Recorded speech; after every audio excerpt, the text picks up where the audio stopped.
I have learned over the years that people and men bank on our silence. And personally, being silent has never done anything for me. I had been silent about this man for 13 years. And in 13 years, he's found a way to disrespect me and my child and hurt my child to the core. So silence has never done anything for me. Nothing noble has ever come out of me being silent.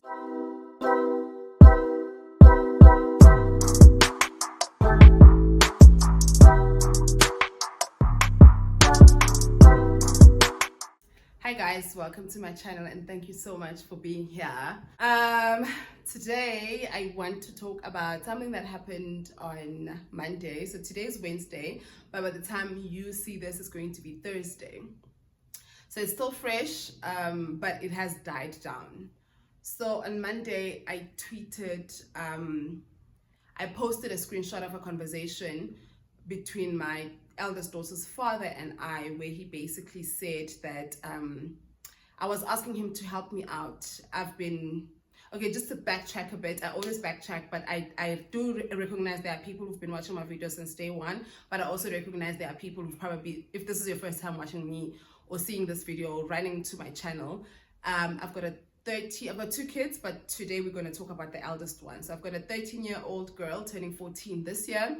I had her in school when I was 18, and her father has never been in her life. He's never met her, and he's made it very clear that he doesn't want to be in her life. He's made it clear to me, he's made it clear to her, and he's made it clear to anyone who's been willing to listen.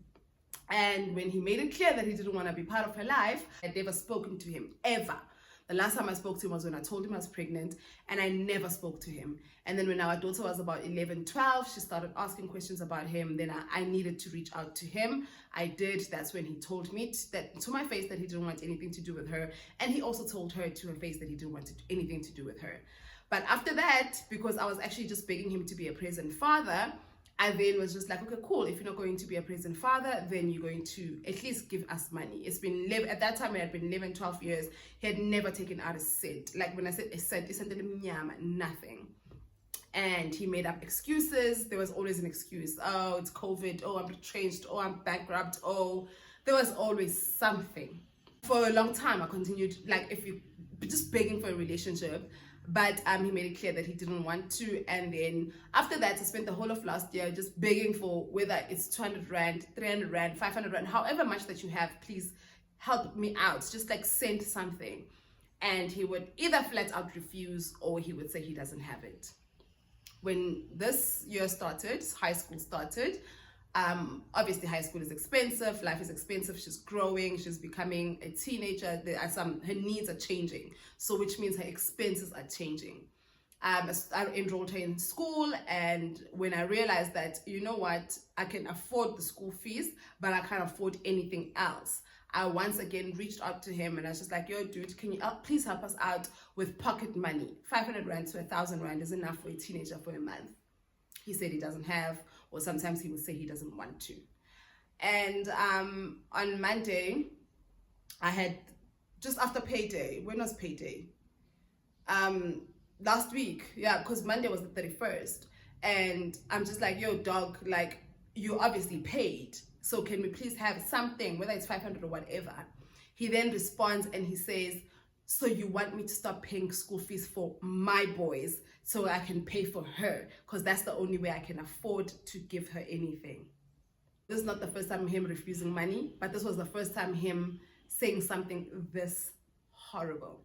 I couldn't take it and I posted on Twitter. Mind you, this is not the first time I'm posting about this man on Twitter. I stay posting about deadbeats, my deadbeat. I stay posting about him. It was not the first time. I've posted about the fact that he's lied and said he had COVID when my daughter wanted to meet him. I've posted about the fact that he told my daughter to her face that he did not, on text, that he does not want to be a father to her because he's busy being a father to his boys. I've always posted about this person, but it has never been to this extent. This time when I posted what he said, I didn't hide his name. I posted everything. I will put the tweet here. I posted everything, including his name. And the backlash I got was crazy. It was from men, from women.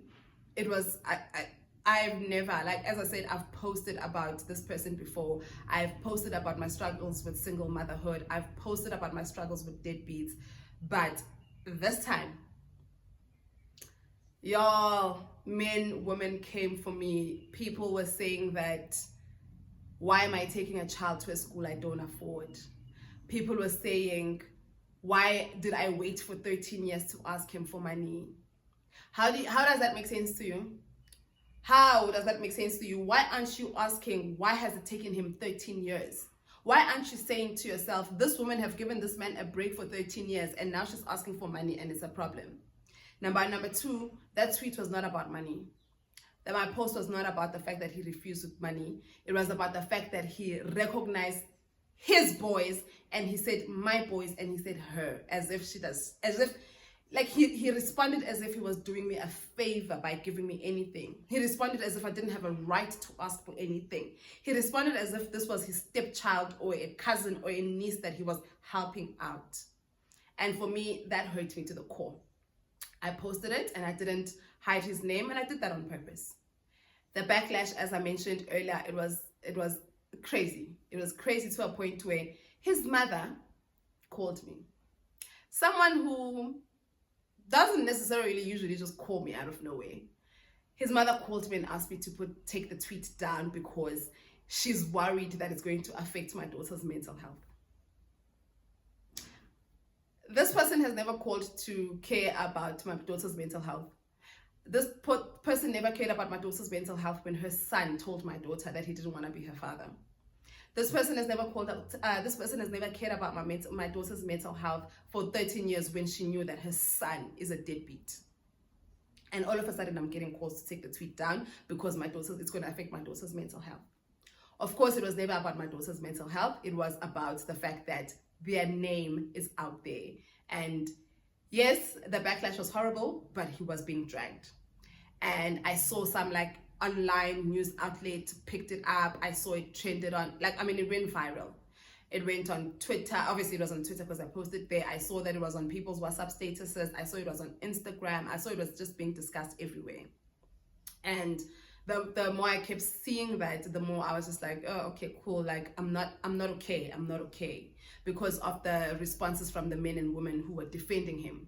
There was a whole magazine, women's magazine's editor, who said that I'm being unreasonable because I'm the one who put the child in the school that I can afford. And when I responded to her tweet, she said that I must calm down because at the end of the day, my whole online presence is about being a single mom. So basically she's saying that she was saying that since my brand is being a single mom, I have no right to complain. I have no right to ask the father of my child for money. I've got no right basically to cry about this because that's my brand. As if I chose being a single mom. As if anybody chooses to be a single mom. As if anybody willingly sleeps with a deadbeat. Well, I guess some people do, but as if I did that on purpose. A whole women's magazine's editor. And the sad thing about that is that I actually used to work for that magazine. And I loved working for that magazine because we represented Black women and we spoke about issues that affect Black women, which is deadbeatism and being a single mom. And the current editor is going to say something like that. A woman with children. Maybe because she's got a husband, she thinks that she's above single parenthood. Maybe because she's got a husband, she thinks that this is beneath her, it will never happen to her. But I don't know how some women think like that. Men, I don't care about men because they're dumb anyway. But I just don't understand how some women justify deadbeatism. But anyway, I was broken. My spirit was so broken on Monday, and all my friends kept telling me to log off Twitter. And I logged off Twitter. About an hour after I logged off Twitter, a friend of mine, Ushlochi, she sends me a link to a space happening on Twitter, and she tells me that I need to join the space. At that time, I'm thinking, this space is probably a discourse about how we need to pick better baby daddies, because that's what people like saying. They like to tell us we need to choose kind men, as if that he's unkind. I thought the space was about to tell us, yeah, Bella, I don't know, like, I must be a mpokoto and stay strong and not expect money from a man I made a baby with. But when I joined that space, I was like, you know what, let me actually join it. It was 3 o'clock when I joined that space. I joined that space, and the first thing I heard was one of the hosts. It took a man for asking for the father's side of the story. And that's when I knew. I was like, this is my space. This space is the space I need to be in, because obviously these women who are here, or whoever's here, is on my side. I joined the space, and then I requested the mic, and then I told a little bit of my story. I answered anyone's questions. And in logo, obviously a lot of women who obviously in the same position as I am started telling their stories. That space went on from 3 o'clock to 10 o'clock. And by the time the ladies closed that space, it was just a matter of it's time. But there was still more stories, and heartbreaking stories, some way more heartbreaking than mine. It was in that space where I found healing. In that space, there are so many people who came out to help me. And what's crazy about all of this is that I didn't ask for the help. I just said that this man does not acknowledge his own child, and this hurts. But people are so kind-hearted out there. I'm just like, I actually wanted to record this video yesterday, but I kept crying. And so I'm going to try not to cry. Like, I cry about everything. So I'm going to try not to cry. But by the time that space ended, I think people had pledged about 6,000 Rand. People had sent me e-wallet money to my account. I don't know how many DMs I got. Send me an account number. We just want to buy baby girl something. People had offered therapy. People had offered legal advice. People had offered to represent me in court when I take him to court, because I've actually made the decision to take him to court. And my previous video where I talk about being back in maintenance, I talk about the fact that he confidently told me to take him to court. And that scared me, because how are you that confident? But after that space on Monday, I was just like, I put on leave for work. I put on leave at work because I'm going to court. I took a day off to go to court. So obviously that's a different video. I will update you guys about that. But in that space, I was able to get financial assistance, legal assistance. I was able to get therapy for my daughter. People came together to help me out, and I didn't even ask for it. And I have no words. Like, the whole day during that space, my voice was shaking because I was crying the whole time. I have no words. I still have no words to express my gratitude for the kindness people showed me on Monday. As much as I got so much backlash and so much evilness came out of that day, the kindness outweighed everything else. And for the people who didn't have anything to give me, they gave me love. Like, they gave me love on the comment sections. They gave me love in my DMs. I don't know how many DMs I got of people, men and women, telling me that I'm going to be okay, telling me how much they're on my side. And those who probably couldn't give me love, they came and subscribed to my channel. Like, I'm still in awe about everything that happened, and everything good that came out of it. Like, I don't think I will ever have the words to explain how I feel about what happened on Monday, besides the painful part of it. I will never be able to have enough words to explain what social media did for me, what women did for me, what men did for me, what like a community did for me. And at the end of the day, what I took from Monday is that there's a community out there, there's a village out there, and there are damn good people out there. Like, whew.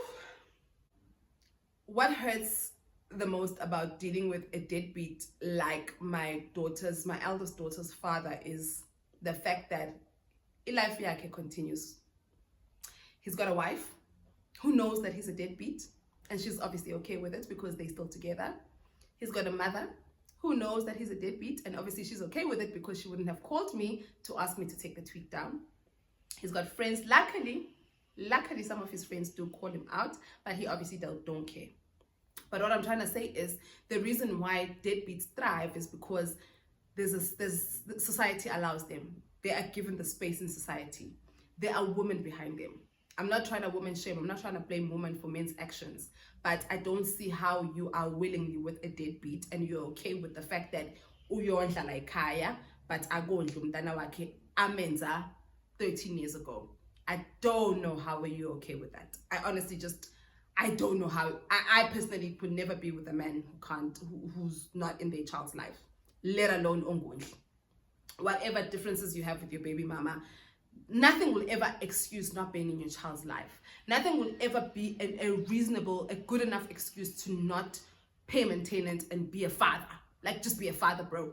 Like, nothing will ever justify that for me. Like, you can come with your 1,000 excuses. We'll see, women can be bitter, baby mamas are horrible. I don't care what you say. Nothing excuses the fact that you're not any part of your child's life. A child who's old enough to have their own phone, because if you hate me that much, if I'm the problem, why aren't you going directly to the child?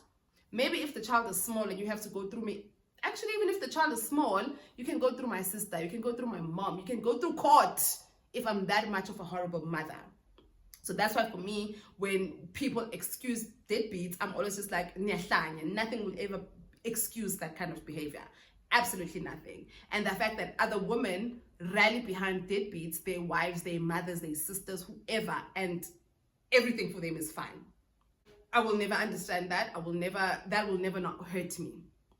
And once again, I'm not bashing women, but it is a fact. It's a fact that there are women who are okay with being with men like that, i.e. both my baby daddies. Their wives are very much okay with the fact that they are deadbeats. Because if you're not okay with that, you wouldn't be with that person. No one is saying force him to take care of their child. No one is saying force him to see their child. But you as a woman, as a person, their own person, you can make a decision to say, you know what, I'm stepping out of this relationship or this marriage because what you are doing goes against everything I believe in. But the fact that you're still with that person means that you actually really believe in whatever they're doing. And I don't want anyone to come here and tell me it's not easy. It's children. It's a child involved. So you can't be like, no, it's not easy to leave someone a deadbeat. I know a lot of single mothers watch my channel, so I know a lot of you will relate to what I say. I hate that a lot of you relate to what I say. I don't feel like so many women should be going through something so similar and something so painful. But I guess it is what it is, and it's life. And the tweet hasn't been deleted, and I'm not going to delete that tweet. I have learned over the years that people and men bank on our silence. And personally, being silent has never done anything for me. I had been silent about this man for 13 years. And in 13 years, he's found a way to disrespect me and my child and hurt my child to the core. So silence has never done anything for me. Nothing noble has ever come out of me being silent. So I don't care who thinks I'm oversharing. I don't care who says I must delete my tweets. I don't care who says what. I will not stop talking. I will not stop calling my deadbeats out, both of them. I will not stop making their lives as uncomfortable as they've made mine. I was not alone when I made these kids, and I shouldn't be alone in raising them. And it's fine if you don't want to be physically there to raise them, but financially you will be there.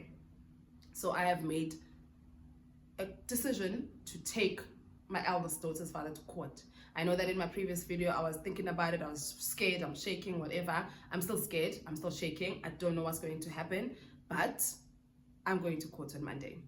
And I will update you guys. Obviously, maybe once we go for our first appearance, I will update you. Or if something happens when I'm submitting, I don't know, I will update you. You know I will. The same way I did with my youngest daughter's father's case, I updated you till the end, and I will update you. And I hope that in me sharing and in me updating you, it gives you a sign or strength to do what you need to do also. I know that the court process is not easy, especially when you're dealing with a narcissist and you're dealing with an arrogant person who actually tells you to take them to court. It's not easy, and having to go face this person that I haven't seen in 13 years, it's not going to be easy, but I'm going to do it. And even if I get 500 rand, and what, besides, even before I even get there, the weird thing is that on the Monday when the space was happening, I was getting calls. Even his wife sent me a message saying that he's bankrupt. His mother sent me a message saying that I get on the court was telling me that he doesn't have money. Some of his friends were telling me that he's bankrupt. Okay.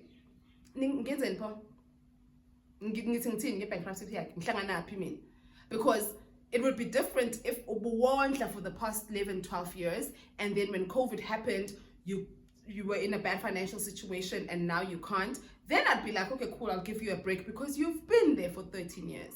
So when you did have an opportunity to be there financially, you still didn't. When you were still swimming in money, and I know my baby daddy has money. And you know how I know that he has money? Because before the space ended, he sent me money. For the first time in 13 years, he sent me money. Why? Not because he cares, because he was being dragged on social media, but because, I don't know, maybe someone called him, because his name was all over. That's all he cared about. As mentioned, I've spoken about deadbeatism before. I've spoken about him before, but I just never mentioned his name. Now, because his name is out there and people know exactly who I'm talking about, because his name is not the most common name. I mean, his name is, but his surname isn't in the Black community. His surname is popular in the Indian community, but not in the Black community. So if I mention his name is very Black, and then I put his surname, you will be able to put 2 and 2 together. There's probably only 4 of them, of Black people with that surname. So people are able to put 2 and 2 together. People probably dragged him. People probably called him. Maybe that's why. He was just embarrassed. That's the only reason why he sent me that money. Not because he cares about my daughter. And I don't know, maybe he was also trying to shut me up. Maybe he was also trying to get me to get out of that space. Or maybe he was also trying to get me to delete that tweet. I don't care. I don't care. But what's not going to happen is that no one can silence me. I'm not going to be silenced. That's the one thing that's for sure. Nobody is going to silence me. The day I stop speaking is the day maybe this affecting my kids in a way. And I don't think it will ever affect my kids in a way, because I speak to my kids. I spoke to my daughter about this whole situation. And if anything, she encouraged me to speak some more. I was actually not going to do this video up until I spoke to her, and she told me it's okay, I must speak. She even told me that she's going to come with me to court. And I was just like, obviously, that's where we draw the line, my babe. We are not traumatizing you at this age. So you don't need to come to court, but I am taking your father to court, and that's okay. And my daughter is also now at a point where she doesn't even say my dad. She says him. She calls him. Oh, he's a coward. Oh, he's this. So I'm proud that we have come to a point where she's not attached to it anymore. She has seen him for who he is, but I'm still going to do what is right for her. Even if at the end of the day I get 500 Rand, that 500 Rand is for my daughter. That 500 Rand is for my daughter to go out with her friends and go watch movies. Something I can't afford to give her. Going back to the kindness that I got from strangers on Monday. As I mentioned, that I probably received in cash about probably 6,000. And that 6,000 Rand is about to do so much for my daughter. If you guys watched my school uniform haul, you will see that I only bought 2 shirts, 2 school shirts for her, because one shirt was like 220, so I couldn't afford to buy 5. So basically every second day my baby comes back and she does laundry to make sure that she's got a shirt for the following day. But thanks to the kindness and what people donated to me on Monday, we will be able to now buy a uniform, 5 shirts, so that she does not have to come back every second day to wash a shirt. I grew up like that, and I hate that my daughter now is also coming back home and washing shirts. I don't like that. But thanks to that, I'm going to be able to buy a uniform so that she's got 5 shirts to be good for the week. Because of the kindness I've got, I'm able to be 1 month ahead with school fees. I'm going to be able to take my daughter out so she can go do her hair. She's supposed to go out with her friends for movies, and we had cancelled that because there was no money. Guys, you know movies are expensive. And I think because I didn't go to a private school, I wanted to give my daughter that experience of private education so much that in my head, I only calculated school fees. I didn't calculate the lifestyle that comes with taking your child to private school. I didn't calculate the extracurricular activities. I didn't calculate all of that. For me, all I had in mind when I was doing my budget and calculating was school fees. And now all of these things are coming up, and I keep saying no to my baby because we can't afford to do this extracurricular activity. We can't afford to have you do this on weekends. We can't afford this, we can't afford that. And the money that I got from there, I literally is going to be able to help do these little things for my kid. I don't know. I wish that things are shoot with my phone, so I don't have access to my Twitter and my Instagram. But I wish I could actually read out each person's name that sent me something, because I feel like I haven't thanked them enough. Like, I've sent them tons of messages thanking them, but I feel like it's not enough. And they probably even forgot that they did that. Or because, you know, when you're kind and something's coming from your heart, you do it and you move on. But I'm still holding on to it, and I will hold on to it for the rest of my life. I will never forget those people, ever. That's for sure. I will never forget their names. I'll never forget their handles. I will keep them in my prayers. Those are the people, like, I'll never forget them. And I will never forget also the people that came into my DMs to share kind words. I'll never forget those people also. The people who subscribe, you guys who leave amazing comments on my channel, I will never forget you. Like, my gratitude, I'm overwhelmed with gratitude to a point where I'm the type of girl who I preach, you need to speak till your voice shakes. But I've been out of words this week. I've been out of words. And my daughter encouraged me to do this video because, like, hey man, like, we are now going to be able to do so many things. And it's these things that I'm counting seems like little things, but it's big things to us, big things to her. So I guess all of that mess that happened on Monday needed to happen. And I don't regret it, and I'll do it again if I have to. I will expose all these deadbeats until they do what's right. So basically this video was just to recap what happened and how it made me feel, but also recap how it ended.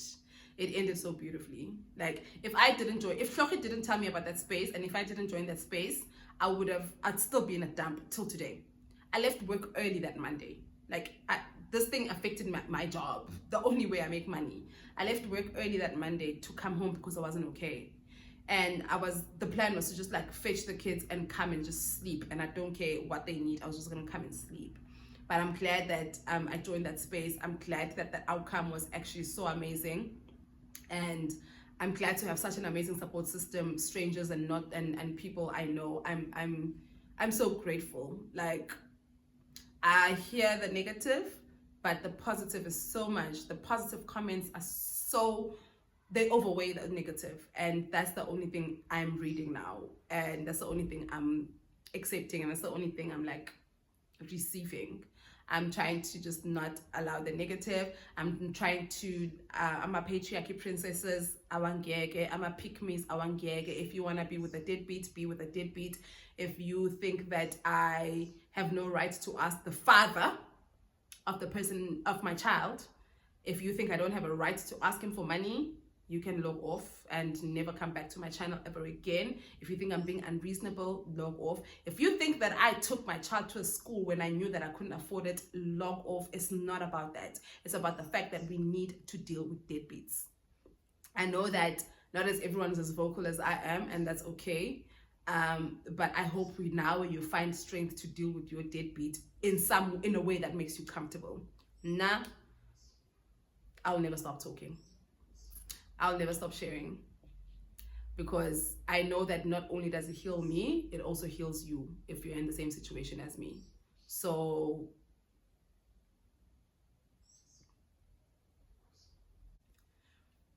dealing with a deadbeat hurts. Dealing with someone who rejects your child hurts.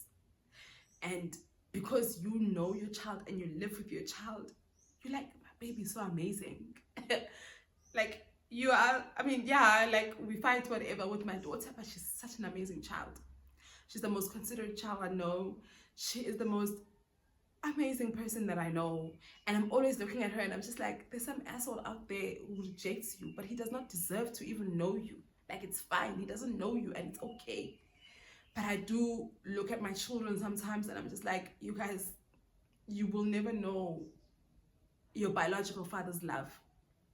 But it's okay. We have people in our lives that show them love. I show them love. I try to show them love beyond than what I can comprehend, and I hope they receive it.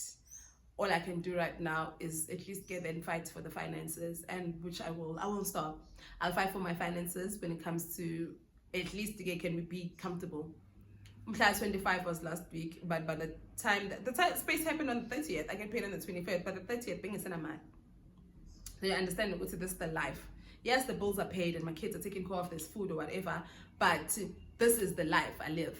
And if I had someone I was co-parenting with financially, don't even co-parent physically, co-parenting with financially, I wouldn't have to think about those things.